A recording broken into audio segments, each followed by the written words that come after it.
ஜோதிடத்தை நாடி வந்த அன்பு நேயர்களுக்கு வணக்கமுங்க. எத்தனையோ வீடியோ பார்த்தாலும் இந்த ஒரு வீடியோ உண்மையா கஷ்டப்படுறவங்க வாழ்க்கையை மாற்ற போகுதுங்க. அப்படி என்ன இந்த வீடியோல இருக்குன்னு தெரிஞ்சுக்கிறதுக்கு முன்னாடி நம்ம சேனலை முதல் முறையா பாக்குறவங்களா இருந்தா சப்ஸ்கிரைப் பண்ணிக்கோங்க. பெல் பட்டனையும் கொடுத்து ஆல் அப்படிங்கிற ஆப்ஷனை சூஸ் பண்ணிக்கோங்க. அப்பதான் நாங்க போடுற ஒவ்வொரு பதிவும் உங்ககிட்ட வந்து சேருமுங்க. எப்பவுமே ஒரு நல்ல விஷயத்தை தொடங்குவதற்கு முன்னாடி எம்பெருமான் முருகனை மனதார வேண்டிக்கோங்க. நீங்களும் நான் சொல்ற மந்திரத்தை சொல்லிக்கிட்டு கமெண்ட் பாக்ஸ்ல ஒரு முறை கமெண்ட் பண்ணிடுங்க. ஓம் முருகா சரணம், ஓம் முருகா சரணம், ஓம் முருகா சரணம். வணக்கமுங்க. இன்னைக்கு நம்ம ரொம்ப முக்கியமான ஒரு விஷயத்தை பத்தி பேச போறோமுங்க. கிரகநிலை மாற்றங்கள். இந்த கிரகநிலைகள் மாற்றத்தினால நமக்கு என்னென்ன லாபங்கள் நடக்க போகுது, எப்படி அதை லாபமா மாத்திக்கிறது அப்படிங்கிறத பத்தி தான் இன்று பேச போறோமுங்க. அவசியமா இந்த காணொலியை மிஸ் பண்ணாம பாருங்க. உங்க வாழ்க்கையில உங்க வீட்டுல எத்தனை பேர் ஜாதகம் பார்த்திருக்கீங்க? நீங்க ரிஷபராசியா இருக்கலாம், மேச ராசியா இருக்கலாம், மிதுன ராசியா இருக்கலாம், 12 ராசியில ஏதாவது ஒரு ராசியா நீங்க இருப்பீங்க. இப்போ இந்த ராசிக்காரர்கள் இவங்க தான் இதை பார்க்கணும், அவங்க தான் பார்க்கணும்னு இல்லை. எல்லா ராசிக்காரர்களுக்குமே நாங்க இந்த விஷயத்த போடுறோமுங்க. ஒளிப்பதிவா நாங்க பதிவேற்றி உங்களுக்கு கொடுக்குறோமுங்க. அதுல ரொம்ப முக்கியம், நீங்க பார்த்துட்டு பார்க்கலனா கூட யாருக்காவது நீங்க ஷேர் பண்ணுங்க. ஏன்னா சில நேரங்கள் நமக்கு ஒரு பொன்னான வாய்ப்புகளை கொடுக்குமுங்க. ரொம்ப அற்புதமான தருணங்களை ஏற்படுத்துமுங்க. அதுல அப்படி ஒரு தருணம் தான் இந்த காலகட்டமுங்க. இந்த காலகட்டம் நம்ம வாழ்க்கையில எதிர்பாராத திருப்பங்களை எளிதா கொடுக்கக்கூடிய நேரமுங்க. ரொம்ப கனவு கண்டு இருப்போம் இல்லையா? நிறைய விஷயங்களை ரொம்ப கனவா வச்சிருந்தாங்க, நடக்கவே இல்லை. ரொம்ப எதிர்பார்க்கிறேன், கை கொடுக்கவே இல்லை. இப்படி பல புலம்பல்கள் கூட நம்ம மனசுல இருக்குமுங்க. அதுக்கெல்லாம் இப்போ ஒரு தீர்வு முத்தாய்ப்பா ஏற்படுத்தக்கூடிய நேரமுங்க. தீர்வுனா என்னன்னா நாம நினைக்கிறது நடக்கும், அதுதாங்க தீர்வு. அப்படி இந்த தீர்வுக்குள்ள சில சூட்சமங்கள் காத்திருக்குதுங்க. இதுல எதை செஞ்சா நமக்கு எளிமையா தீர்வு கிடைக்க போகுது அப்படிங்கிறத பத்தி அழகா உங்களுக்கு பரிகாரத்தோட சொல்ல போறேங்க.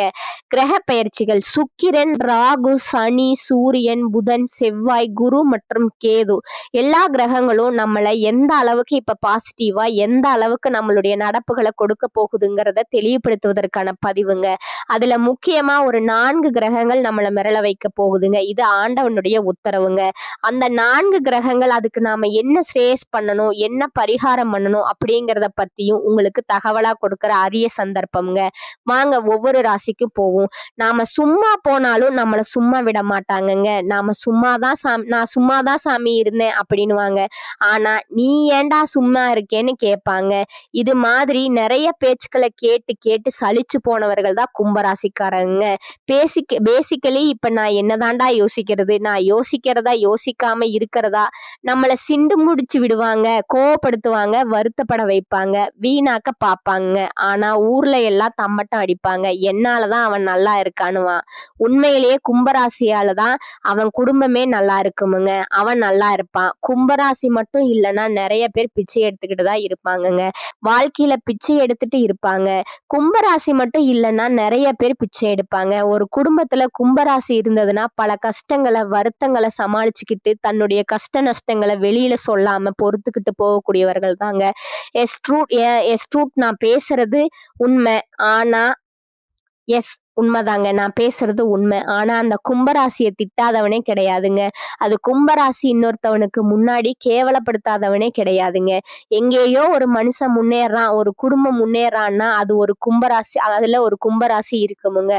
கும்பராசி ஃப்ரெண்டாவது இருப்பாங்க. சுயநலம் இல்லாதவர்கள், சுயசரிதை எழுதாதவர்கள், தம்பட்டம் அடிச்சுக்காதவங்க. இன்னும் சொல்ல போனா அதான் உண்மைங்க. சுயதம் பட்ட சொல்லுவாங்கங்க. நான் செஞ்சேன்னு கிருஷ்ண பரமாத்மா ரோஹிணி நட்சத்திரத்துல அவதரிச்சாருங்க. எல்லாரும் சொல்றாங்க உண்மையிலேயே அவர் கும்பராசியில தான் அவதரிச்சிருக்கணும். அந்த பலன் எல்லாமே அவருக்கு அதுதான் உதவி பண்ற குணம்ங்க. அப்படிப்பட்ட கும்பராசிக்கு மனசுல நிறைய காயம் இருக்குமுங்க, நிறைய வடு இருக்குமுங்க, ஆறா துயரம் இருக்குமுங்க.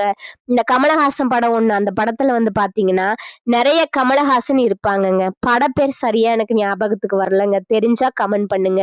கே.எஸ். ரவிக்குமார் டைரக்ஷன் நினைக்கிறேங்க. கடைசியில ஆறாமுதான்னு சொல்லிட்டு ஒரு பாட்டி வேடத்துல இருக்கிற கமலஹாசன் அந்த பையனை தேடி வருவாங்கங்க. அப்ப அவரு கருப்பு நிறத்துல இருக்கிற ஒரு கமல் இந்த சுனாமியில அடிபட்டு அவர் இறந்து போயிருப்பாருங்க. அந்த பாட்டி இவன் தாண்டா என் பிள்ளை அப்படின்னு சொல்லிட்டு, இது ஒரு சீன், இது எதுக்குடா இங்க கொண்டு வரேன்னு அந்த கருப்புல நிறத்துல இருக்கக்கூடிய ஆறாமுதம் தான் கும்பராசி. அவங்க என்ன அவர் என்ன பண்ணியிருப்பாருன்னா, நிறைய பேருக்காக போராடி இருப்பாருங்க. உண்மைய உடைச்சு பேசியிருப்பாருங்க. பேசுறதுனால அவருக்கு தண்டனை மரணம்ங்க. ஆனா, அந்த சில நல்ல உள்ளங்கள் அவங்கள பார்ப்பாங்க. இந்த கும்பராசிக்காரவங்க நிறைய செத்து பொழைக்கக்கூடியவர்கள்ங்க சொல்லுவாங்கங்க. ஒரு தலைவருடைய பாட்டு ஒண்ணு இருக்குங்க. புரட்சி தலைவருடைய பாட்டு. "நான் செத்து பிழைச்சவன்டா, யமன பார்த்து சிரிச்சவன்டா" அப்படின்னு ஒரு பாட்டு ஒண்ணு வரும்.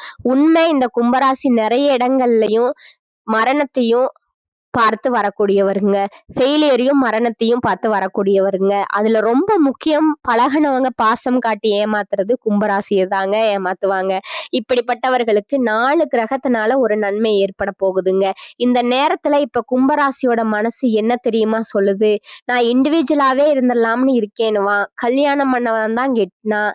என் பிள்ளைங்க, என் உறவு, என் தங்கங்கள் எல்லாம் அப்படித்தான் சொல்லும். கல்யாணம் பண்ணி சில உறவு சொல்லும். ஏன்டா கல்யாணம் பண்ணோம்னு தோணுது சாமி அப்படின்னு சொல்ல, இன்னும் சில பேர் சொல்லுவாங்க, எனக்கு ஒண்ணு வேணாம் சாமி. நான் கும்பராசியா பிறந்திருக்கிறேன். என்னால சந்தோஷமா இல்லைன்னு எவனாவது சொல்லுங்க அப்படின்னு கேட்பாங்க.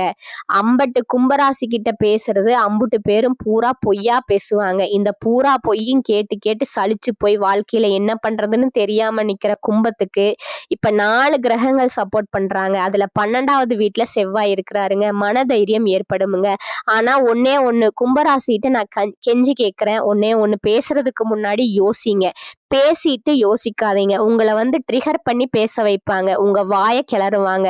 உங்க வாயில இருந்து ஒரு விஷயத்த வெளிவர வைக்கிறதுக்கு என்ன வேணாலும் எதிராளி பண்ணுவான். புருஷனா இருந்தா பொண்டாட்டி பண்ணணும், பொண்டாட்டியா இருந்தா புருஷனே பண்ணுவான். குடும்பத்துல உள்ளவனே நமக்கு சத்ரு. நம்ம வேலைக்கு போக வைக்கிறதும் அவங்கதான், வேலைக்கு போகாம ஆக்குறதும் அவங்கதான். சம்பாதிக்கணும்னு ஆசை கொண்டவர்கள் கும்பராசிக்காரர்கள். இன்னொருத்தனை ஏமாத்தணுங்கிற ஆசை கிடையாதுங்க. ஆனா கும்பராசியை தடுக்கிறது என்ன வழின்னு பல பேரும் கங்கணம் கட்டிட்டு அலைவானுங்க. அவன் எல்லா முகத்திரையே இப்ப காட்டுற நேரம் உங்களுக்கு பூமி சம்பந்தமான லாபம் ஏற்படுமுங்க. மனதைரியம் ஏற்படுமுங்க. ஆனா வாயை மட்டும் கட்டுப்படுத்திக்கோங்க. என்னென்ன பேசும்போன்னு யோசிங்க. பேசிட்டு யோசிக்காதீங்க. பலனே கிடைக்காதுங்க. நம்ம தான் மன்னிப்பு கேட்கிற மாதிரி இருக்குமுங்க. கோபம் கூட அர்த்தமான கோபமா வரணுமுங்க. கோபத்துக்கு கூட ஆள் தோல் பார்த்து கோபம் வரணுமுங்க. இல்லைன்னா நம்ம எதிராளி சரியான ஆளா இல்லைன்னா, தக்க ஆளா இல்லைன்னா அவன்கிட்ட போர் தொடுக்கிறதே ஒரு வீரனுக்கு அழகலைங்க. மன்னிச்சு விடுங்க. அதுவே பெரிய தண்டனைங்க. அவனுங்களுக்கு எவனாவது பேசுறான், உங்களை திட்டுறான், குடும்பத்துல இருக்கட்டும், வேலையில உள்ளவனா இருக்கட்டும், உங்களை திட்டுறான்னா அவனை மன்னிச்சு விடுங்க. திரும்பி பேசாதீங்க. அவனுக்கு அது மரண தண்டனை, தூக்கு கயிறை கொடுக்கிற மாதிரி நீங்க திருப்பி பேசாது இந்த நேரத்துல உங்க பேச்ச கம்மி பண்ணுங்க. இனிமேல் உங்களுடைய வாய்ஸ் கம்மி பண்ணுங்க. உங்க வளர்ச்சி அதிகமாக போகுதுங்க. எல்லாம் நீங்க நினைச்சதா பேசிட்டு பாராட்டு வாங்கிட்டு போயிட்டு இருக்காங்க. உங்க காசுல தின்னு கொழுத்து வீணா போவாங்க. உங்களை கொஞ்சம் கூட கண்டுக்க மாட்டாங்க, மதிக்கவே மாட்டாங்க. அவங்களெல்லாம் இப்ப யோசிக்காதீங்க. இந்த நேரம் உங்களுக்கான நேரமுங்க. அதிலும் உங்க ராசியில புதன், சுக்கிரன், ராகு, சனி எல்லாம் உட்கார்ந்து கூட்டமே இருக்குங்க. சுக்கிரன் என்ட்ரி, சூரியன் அடுத்தது. மாசி மாதம் 1ஆம் தேதி என்ட்ரி, புதன் வக்கரமுங்க. ஸ்பெஷல் பர்மிட் எல்லாம் உங்களுக்கு கிடைக்க போகுதுங்க. நீங்க எதுக்காவது எதிர்பார்த்திருந்த பர்மிட் எல்லாம் கிடைக்க போகுதுங்க. நல்ல நண்பர்கள் கிடைக்க போறாங்க. விமோசனம் கிடைக்க போகுதுங்க. ஒண்ணே ஒண்ணுதான், பேசுறத கம்மி பண்ணுங்க. ஸ்பீச்லெஸ் யாருக்காவது ஒர்க் பண்றோங்கிறத உங்களுக்காக ஒர்க் பண்ணுங்க. உங்களை சாட்டிஸ்ஃபைடுக்கு மட்டும் ஒர்க் பண்ணுங்க. இப்போ ஒரு கங்கணம் கட்டிட்டு முடிவு பண்ணுங்க. மேக்சிமம் வீட்டுல இருக்கக்கூடிய விருப்பங்கள் இருக்கிறவங்க வீட்டை விட்டு கொஞ்சம் வெளியில போற மாதிரி பாத்துக்கோங்க. ஒர்க் முடிச்சுட்டு வீட்டுக்கு வர மாதிரி பாத்துக்கோங்க. வீட்டுல இருந்தாலே பிரச்சனை வரும். ஏதாவது நம்ம வேலை சொல்லிட்டே இருப்போம். நம்மளைய எக்ஸஸா நல்லா வேலை செஞ்சா கூட ஏன் அதை செஞ்சோன்னு குறை கண்டுபிடிப்பான். சோ அதனால கும்பராசிக்காரர்கள் இந்த நேரத்துல உங்களுக்கு நல்ல நேரம், செல்வாக்கு பெருகுமுங்க. வெளி மனுஷன் மூலமா உங்களுக்கு நல்லது நடக்குமுங்க. நிறைய பேர் உங்களை பாராட்டுவாங்க. வார்த்தையை மட்டும் ப்ளீஸ் கம்மி பண்ணி பேசுனீங்கன்னா கும்பத்திற்கு சிறப்புங்க. இந்த நேரத்துல கும்பராசிக்காரர்கள் என்ன செய்யணும் பரிகாரம் அப்படின்னா 2 பரிகாரம் அவசியம் பண்ணணுமுங்க. முதல் பரிகாரம், கும்பராசிக்காரர்கள் சமுத்திரஸ்தானம் பண்ணணுமுங்க. எங்க கடல் இருக்கோ போய் அந்த கடல்ல ஒரு தடவை குளிச்சுட்டு வாங்க. திருச்செந்தூரா இருக்கட்டும், ராமேஸ்வரமா இருக்கட்டும், திருவேணி, சங்கமம் 3 ஆறு ஓடுற இடத்துக்கு போய் குளிச்சுட்டு வாங்க. காவிரி முடிச்சா போயிட்டு வாங்க. ஆத்துல குளிக்கணும், இல்ல கடல்ல குளிக்கணும், சமுத்திரத்துல குளிக்கணும், இல்லைன்னா ஜலஸ்நானம் பண்ணணுமுங்க.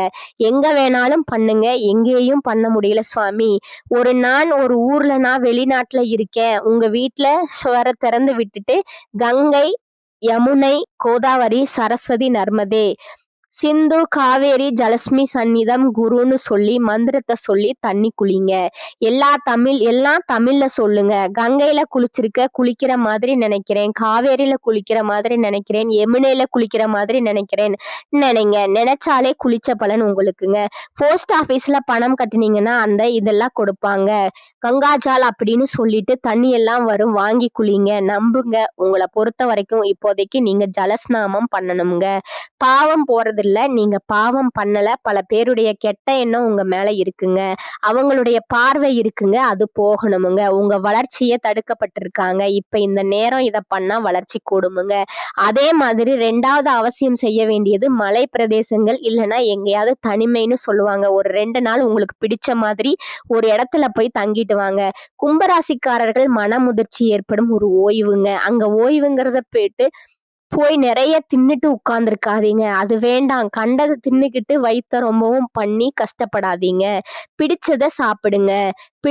பிடிச்சத சாப்பிடுங்க, அதுல ஒண்ணு சந்தோஷம்ங்க. டைம் எடுத்து சாப்பிடுங்க. 7 மணிக்கு நைட்னா 7 மணிக்கு பிடிச்சத சாப்பிடுவாங்க. மதியானம் 1 மணிக்குனா பிடிச்சத சாப்பிடுவாங்க. காலையில 7 மணிக்குனா பிடிச்சத சாப்பிடுங்க. பிடிச்சிருக்குங்க அப்படின்னு சொல்லி ஒரு இடத்துல தங்குறீங்க பேர்ல சாப்பிட்டுக்கிட்டே இருப்பாங்க சில பேர். அந்த பழக்கம் வேண்டாமுங்க. மனசையும் உடம்பையும் ஒடுக்க வேண்டிய நேரத்துல இப்ப கும்பராசி இருக்குங்க. அப்பதான் தைரியம் வர வைக்க முடியுமுங்க. நிறைய பேரை ஃபேஸ் பண்ண முடியுமுங்க, சக்சஸ் பண்ண முடியுமுங்க. இப்ப உங்களுக்குள்ள ஒரு மனமுதிர்ச்சி ஏற்படுத்தி உங்களுக்கு ஒரு நல்ல நேரத்தை ஏற்படுத்துவது இது மட்டும் செய்யுங்க. 3வது பரிகாரம் அவசியமா கும்பராசிக்காரர்கள் செய்ய வேண்டியது துர்கா பரமேஸ்வரின் சொல்லுங்க. துர்க்கையினுடைய மந்திரம் காத்தியாயன வித்மஹே கன்யாகுமரி தீமஹே தன்னோ துர்க்க பிரஜோதிகை. இந்த மந்திரத்தை சொல்லிக்கோங்க. வெள்ளிக்கிழமையில ஞாயிற்றுக்கிழமையில ராகு காலத்துல துர்க்கைக்கு ஒரு அபிஷேகத்துக்கு கொடுங்க. அபிஷேகத்தை கொடுத்து துர்க்கை அம்மனுக்கு சகஸ்கரநாம அர்ச்சனைன்னு பேரு. குங்குமத்துல தாளம்பூ குங்குமம் வாங்கி கொடுத்து சகஸ்கரநாம அர்ச்சனை பண்ணுங்க. சத்தியமா சொல்றேன், கும்பராசிக்காரர்களுக்கு தைரியம் பிறக்குமுங்க, துர்க்கை அனுகிரகம் கிடைக்குமுங்க, நம்ம வாழ்க்கை சுபிக்ஷமா இருக்குமுங்க. பண்ணி பாருங்க, சக்சஸ் ஆகுமுங்க, நல்லது நடக்குமுங்க. கும்பம் விரயங்களை கட்டுப்படுத்த வேண்டிய காலகட்டம் இதுங்க. ராசிக்கு 12ஆம் இடமான விரயஸ்தானத்துல சூரியன், செவ்வாய், புதன், சுக்கிரன் சேர்க்கை இருப்பதால கவனத்தை தொழில மட்டும் செலுத்தினால் தேவையற்ற சங்கடங்களிலிருந்து தப்ப முடியுமுங்க. புதியதா சொந்த தொழில் செய்யும் முயற்சியை ஒத்தி வைக்கணுமுங்க. வாழ்க்கை துணையின் படிப்பிற்கேற்ற வேலை கிடைக்குமுங்க. சிலரின் கல்வி சார்ந்த விஷயங்கள்ல ஏற்பட்ட தடை ஆகலுமுங்க. பூர்வீக சொத்து தொடர்பான வழக்குகளில் விசாரணை தாமதமாகுமுங்க. வாழ்க்கை துணைக்கு தாய் வழி பூர்வீக சொத்துக்கள் கிடைக்குமுங்க. சுப செலவிற்கான கடன் பெற நேரலாமுங்க. பணிபுரியும் இடத்துல சக ஊழியர்களிடம் ஏற்பட்ட மனசங்கடம் தீருமுங்க. நிலம், தோட்டம், வாகனம் வாங்கும் எண்ணம் கைகூடுமுங்க. திருமணம் நிச்சயமாகுமுங்க. வாய்ப்பு பிரகாசமா உள்ளதுங்க. உடன் பிறந்தவர்களுடன் நல்லுறவு ஏற்படுமுங்க. சிலருக்கு வெளியூர் அல்லது வெளிநாட்டில் சென்று பிழைக்கும் எண்ணம் தோன்றுமுங்க. இடம் மாற்றம், ஊர் மாற்றம், வேலை மாற்றம் என நிம்மதியை தேடுமுங்க. மாற்றங்கள் உண்டாங்க. இனி வரும் காலங்கள்ல காரியங்கள் முடிவதில் தாமத போக்கு காணப்படுமுங்க. தேவையற்ற மனசஞ்சலம் உண்டாகலாமுங்க. யாரையும் நேருக்கு நேர் எதிர்க்காமல் அனுசரித்து செல்வது நன்மையை தருமுங்க. கெட்ட கனவுகள் தோன்றலாமுங்க. வயிறு தொடர்பான நோய்கள் ஏற்பட்டு நீங்குமுங்க. தொழில் வியாபாரம் மெத்தனமாக காணப்பட்டாலும் பணவரவு இருக்குமுங்க. புதிய வாடிக்கையாளர்களிடம் நிதானமாக பேசி வியாபாரம் செய்வது நல்லதுங்க. போட்டிகளை கண்டு கொள்ளாமல் தவிர்ப்பது நல்லதுங்க. உத்தியோகத்தில் இருப்பவர்களுக்கு வீண் அலைச்சலும் டென்ஷனும் ஏற்பட்டு நீங்குமுங்க. வீண் வாக்குவாதங்களை தவிர்ப்பது நல்லதுங்க. கணவன் மனைவிக்கிடையே தேவையில்லாத ஒரு விஷயத்தால கருத்து வேற்றுமை உண்டாகலாமுங்க. எனவே கவனமா இருப்பது நல்லதுங்க. பிள்ளைகளால திடீர் செலவு உண்டாகலாமுங்க. உறவினர்கள் மூலம் நன்மைகள் ஏற்படுமுங்க.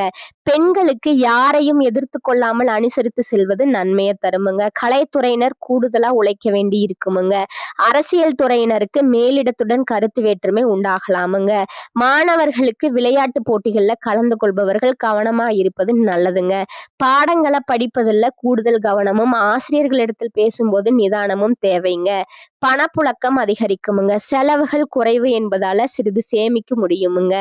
பிள்ளைகள் மூலம் எதிர்பார்த்த காரியம் அனுகூலமா முடியுமுங்க. தந்தை வழி உறவினர்கள் வருகையால வீட்டுல சில பிரச்சனைகள் ஏற்படக்கூடுமுங்க. குடும்பம் தொடர்பான முக்கிய முடிவு எடுப்பது சாதகமாக முடியுமே. நீண்ட நாட்களா செலுத்த முடியாமல் இருந்த குலதெய்வ பிரார்த்தனை நிறைவேற்றும் வாய்ப்பு ஏற்படுமுங்க. அலுவலகத்துல மகிழ்ச்சியான சூழ்நிலை காணப்படுமுங்க. சக பணியாளர்கள் உங்களுக்கு அனுசரணையாக நடந்து கொள்வார்கள்ங்க. ஒரு சிலருக்கு அவர்கள் நீங்கள் விரும்பியபடி இடமாறுதல் கிடைக்குமுங்க. அட்வர்டைஸ்மென்ட் துறையில் இருப்பவர்களுக்கு வியாபாரத்துல லாபம் அதிகரிக்குமுங்க. சக வியாபாரிகளுடன் சுமூகமான போக்கு ஏற்படுமுங்க.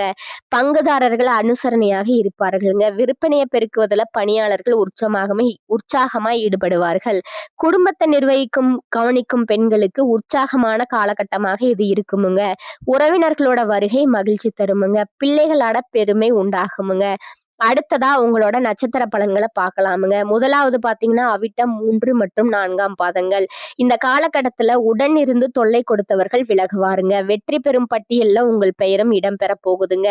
வியாபாரிகள் வரவு செலவு கணக்க சரியாக வைத்துக் கொள்ளணுமுங்க. குறைந்த முதலீட்டுல புதிய வியாபாரம் தொடங்கலாமுங்க. உங்கள் வியாபாரத்தை விரிவுபடுத்தலாமுங்க. கலைஞர்கள் திருப்திகரமான பலனை எதிர்பார்க்கலாமுங்க. 2வது பாத்தீங்கன்னா சதய நட்சத்திரக்காரங்க. இந்த காலகட்டத்துல உங்களுக்கு அலைச்சலும் பழுவும் இருக்கத்தான் செய்யுமுங்க. அரசு உதவி கிடைக்குமுங்க. உடன் பணிபுரிவோரால் பாராட்டும் அங்கீகாரம் கிடைக்குமுங்க. அரசியல்வாதிகள் பொதுநல சேவகர்கள் சீரான பலனை காண்பாருங்க. பதவிகள் வந்து சேருமுங்க. மாணவர்கள் விடாமுயற்சியுடன் படிப்பது நல்லதுங்க. அதிகமாக உழைக்க வேண்டியது இருக்குமுங்க. உடல் நலம் சிறப்பாய் இருக்குமுங்க. தொடர்ந்து நற்பலனை பெறலாமுங்க. கெட்ட சகவாசத்துல சற்று எச்சரிக்கை தேவைங்க. அதிகமா சிரத்தை எடுத்து படிக்க வேண்டியது இருக்குமுங்க. முன்னேற்றத்திற்கு வழி காண்பீர்கள். மேற்படிப்புல எதிர்பார்த்திருந்த துறை கிடைக்குமுங்க. 3வதா இருக்கக்கூடியவங்க பூரட்டாதி 1, 2, 3ஆம் பாதங்கள்ங்க. இந்த காலகட்டத்துல புதிய நிலம் வாங்கலாமுங்க. பெண்களுக்கு குழந்தை பாக்கியம் கிடைக்குமுங்க.